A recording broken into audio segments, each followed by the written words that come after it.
A glistening thread woven into the illustrious fabric of our cultural heritage is yoga.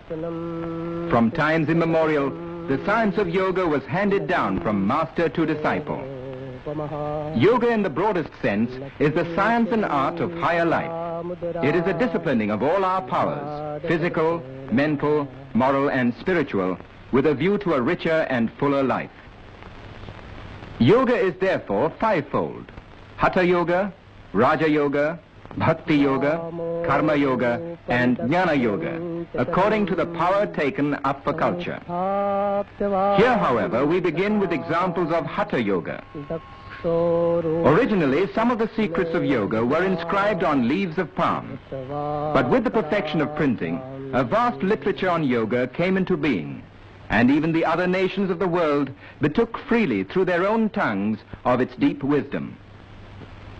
Unfortunately, though, many still exploit the fair name of yoga. Eating glass is spectacular, and because of its unusualness readily passes as yoga.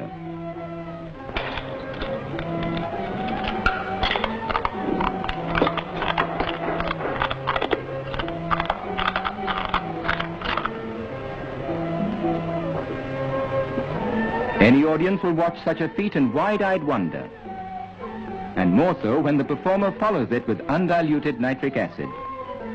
But these exploits aren't yoga.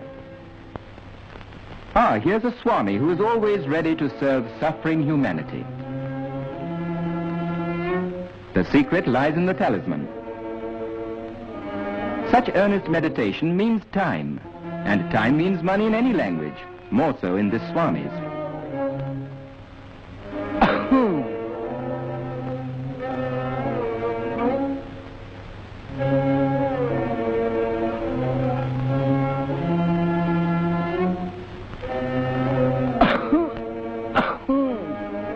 It takes all sorts to make a world, and such acts have done much to discredit yoga. But the genuine followers of yoga are above such petty concepts, for there is no base materialism in yoga. It involves purification, concentration, control, dedication or sublimation of the respective power. The ultimate aim of yoga is to achieve purity and freedom of the spirit. Yoga, then, is the science of living a pure and healthy life, physically, mentally, and spiritually.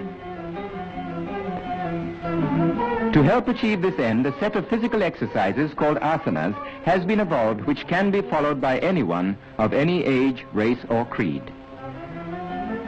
Yogic exercises can be practiced daily by every member of the family, for they serve as the foundation for good health. Practice the exercises in a clean and airy place.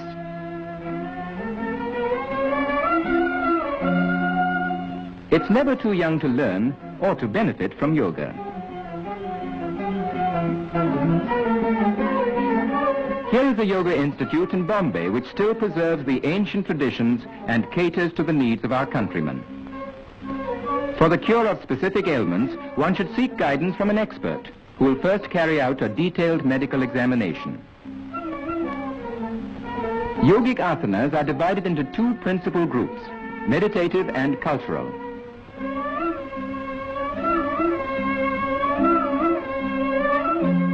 This asana, Dhanurvakrasana, or the bow curve pose, helps to keep interior and posterior muscles supple.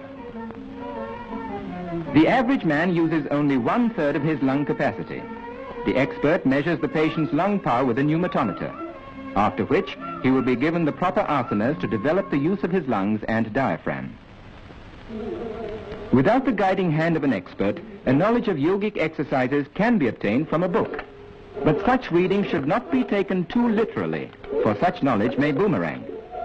Our friend here seems to be sticking pretty close to the printed page.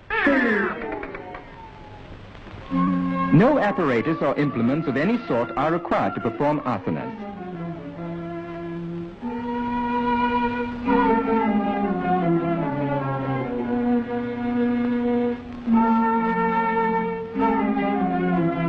Unlike physical culture in the Western style, the accent on asanas is not to develop muscles for the sake of muscles alone.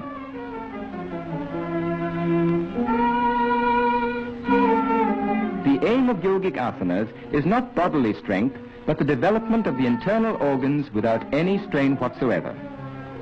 The yoga mudra, through compression, stimulates the abdominal organs, and through maximum stretch of the spine, it adjusts the vertebrae and increases spinal circulation.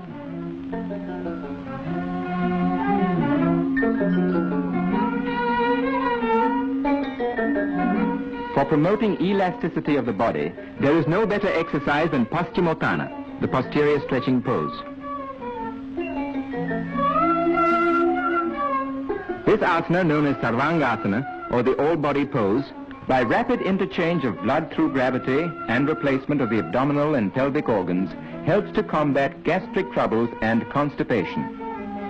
The novice can learn to adopt this position by degrees. If travel broadens one, this man must have been around the world. But the right asanas will take a lot off his mind and other places.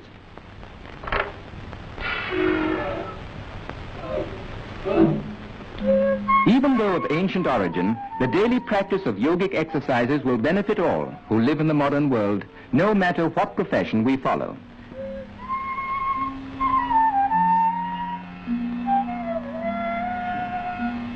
Our friend is still wrapped up in his book and in his asana.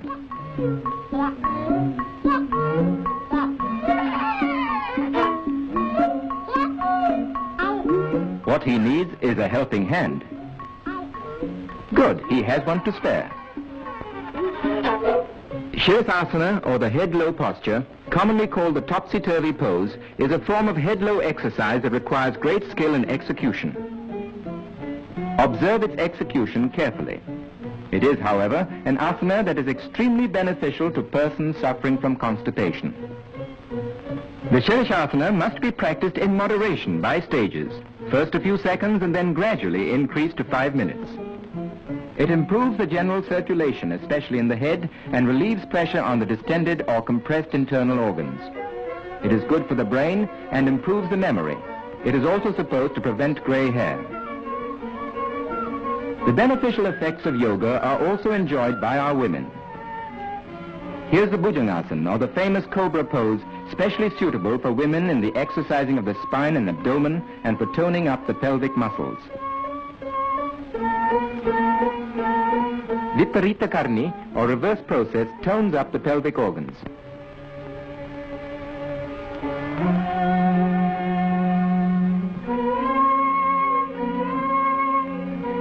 This exercise of Ardha Matsyendrasana is used as a lever for the lateral twists of the spine.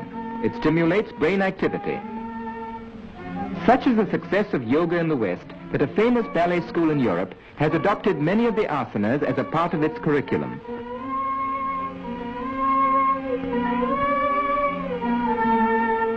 Suppleness of limb means also a corresponding suppleness of mind. Well, this is what comes of sticking too closely to the printed page. In other words, he's stuck. Ladies and gentlemen, the solution to this crossword, sorry, cross-leg, will appear in tomorrow's paper. The Shakti Chalana Mudra, or activating process, is excellent as an internal abdominal massage. By increased inhalation through yoga, the number of breaths per minute is decreased, which makes for longevity and calmness of mind, for the brain vibrates with every respiration. This is Bhastrika, or bellows breathing, which, by rapidly increasing the supply of oxygen, stimulates the respiratory tract and keeps it perfectly healthy.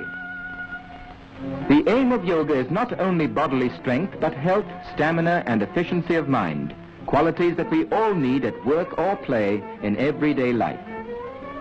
Students of yoga attain these qualities no matter how old they are or what they do.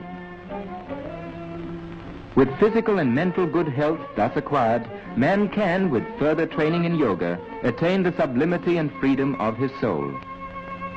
And when he finally becomes one with the infinite, he enters the realm of eternal peace, which is and always will be the supreme aim of man.